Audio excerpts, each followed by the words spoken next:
Good morning everyone. Welcome back students, and today we will discuss the second stanza of poem The Ball poem by John Berryman. Second stanza is an ultimate shaking grief fixes the boy, and he stands rigid, trembling, staring down all his young days into the harbour where his ball went. I would not intrude on him a dime, another ball is worthless. कल हमने discuss किया था कि एक छोटा बच्चा है। ये पोएम एक छोटे बच्चे के बारे में है जिसके पास एक बॉल है और वो बॉल उसकी पास्ट मेमोरी से जुड़ी हुई है। लेकिन ये जो बॉल है ये बच्चे के हाथ से स्लिप हो जाती है और उसके बाद ये बाउंस करती हुई कहाँ चली जाती है? डीप वाटर में चली जाती है, यानी कि पानी में चली जाती है। जैसे ही बच्चे से वो बॉल लॉस्ट हो जाती है तो बच्चा मोशनलेस हो जाता है, बच्चा एकदम से रिजिड हो जाता है, शिवर करने लग जाता है और कंटिन्यूसली अपनी उस बॉल की तरफ स्टीयर करके देखता है जो कि नीचे गहरे पानी में चली गई है। An ultimate shaking grief fixes the boy, and he stands rigid, trembling, staring down.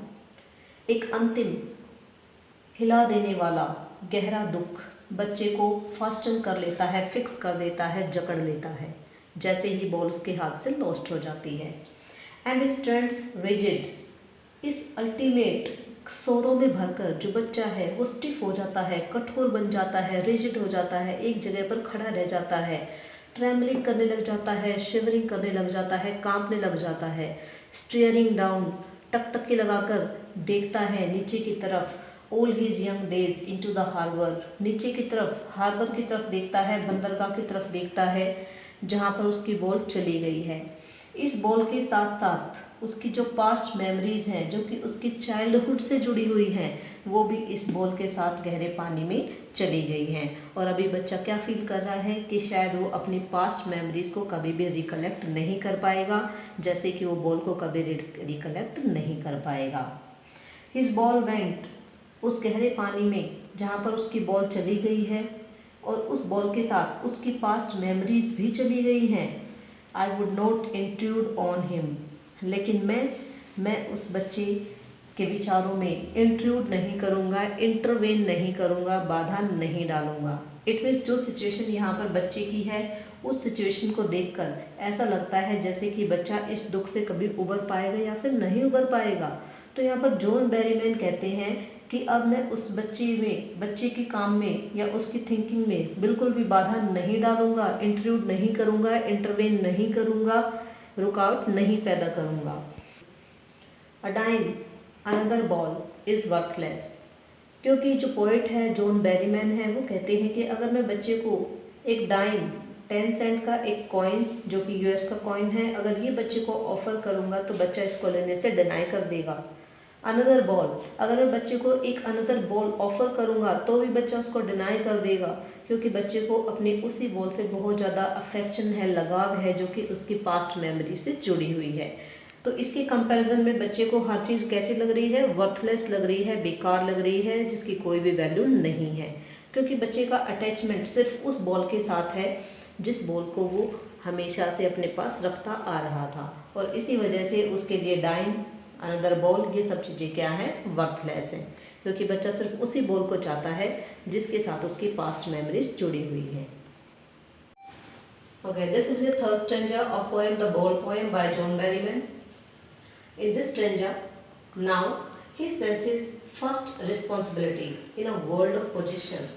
People will take balls, balls will be lost, always little boy, and no one buys a ball back. Money is external. यहाँ पर John Berryman बच्चे को console करने की कोशिश कर रहे हैं कि बच्चे, हम एक मैटेरियलिस्टिक वर्ल्ड में रह रहे हैं और इस मैटेरियलिस्टिक वर्ल्ड में हमारे पास हाउस भी है, हमारे पास कार भी है, हमारे पास मनी भी है, प्लस में हमारे पास लविंग पेरेंट्स भी हैं या रिलेटिव्स भी हैं। लेकिन क्या ये एवरलास्टिंग है? क्या ये हमारे पास हमेशा रहेंगे? नो, ये एवरलास्टिंग नहीं है।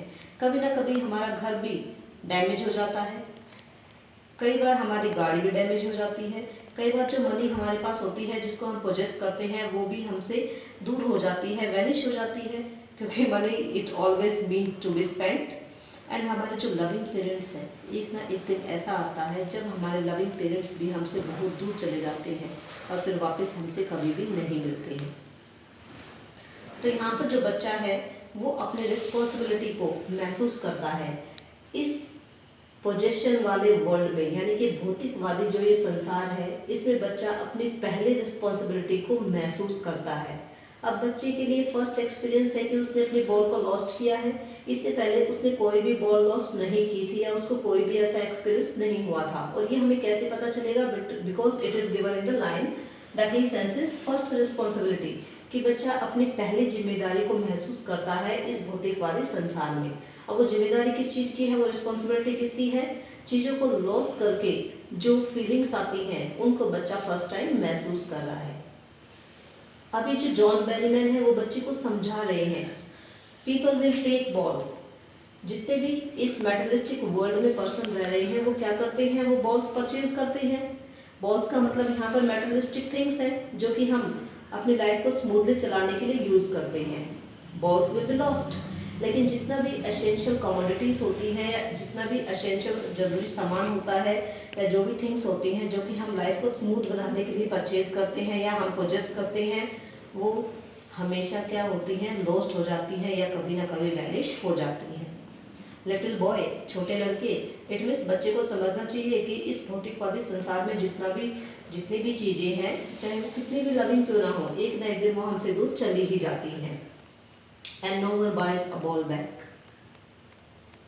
अब एक वो बॉल जो हमारे लिए बहुत ज्यादा लविंग होती है, यहाँ पर बॉल का मतलब है जो भी एक ऐसी मेटलिस्टिक थिंग होती है या कोई भी ऐसे हमारे लविंग रिलेटिव्स होते हैं या हमारे पेरेंट्स होते हैं या हमारे ब्रदर सिस्टर हैं, अगर ये एक बार हमसे दूर हो जाते हैं तो इनको हम कितनी भी मनी स्पेंड कर दे वापस नहीं ला सकते।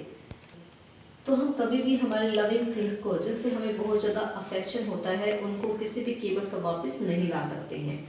Money is external. जो धन होता है, जो मनी होती है, वो हमेशा क्या होता है? क्षणिक होता है, हाथ का मैल होता है। Because money it always mean to be spent and we can't buy memories.